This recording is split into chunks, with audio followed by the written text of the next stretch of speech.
গ্রীষ্মের কাঠফাটা রোদের খরতাপের মধ্যেও কৃষ্ণচূড়া, জারুল আর সোনালুর বর্ণিল রূপে সেজেছে প্রকৃতি আর পথঘাট। পার্বত্য জেলা খাগড়াছড়ির পানছড়ি উপজেলায় এসব ফুলের চোখ ধাঁধানো সৌন্দর্য যেন হার মানায় ঋতুরাজ বসন্তকেও। কৃষ্ণচূড়ার লাল আবির গ্রীষ্মকে দিয়েছে এক অন্য মাত্রা। উপজেলার কুড়াদিয়া ছড়া থেকে শুরু করে লোগাং সড়কের দুই পাশে সবুজের মাঝে কৃষ্ণচূড়া মন কেড়ে নেয় পথচারীদের। এদিকে জারুল ফুলের বেগুনি রঙের আভায় সবাইকে করে তোলে বিমোহিত। উপজেলার বিভিন্ন মেঠোপথের পাশেই দেখা মেলে জারুলের। তবে মানিক্যাপাড়া হয়ে শান্তিপুর যেতেই বেগুনি রঙের আবরণে জারুল ফুল মন কেড়ে নেয় সকলের। এছাড়া পানছড়ির বিনোদন কেন্দ্র মায়া কাননে গেলে দেখা মেলে সোনালুর। প্রতিটি গাছে যেন হলদে হাসির ঝর্ণা নেমে আসছে।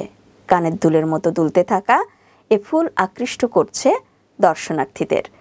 পানছড়ি উপজেলার বিভিন্ন পথে প্রান্তরে, বিনোদন কেন্দ্রে, চেঙ্গি নদীর কুল ঘেঁষে আর বাড়ির আঙিনাতে সহজেই চোখে পড়ে কৃষ্ণচূড়া, জারুল আর সোনালুর অপরূপ সৌন্দর্য, যার দিকে একবার তাকালেই চোখ জুড়িয়ে যায় যে কারোরই।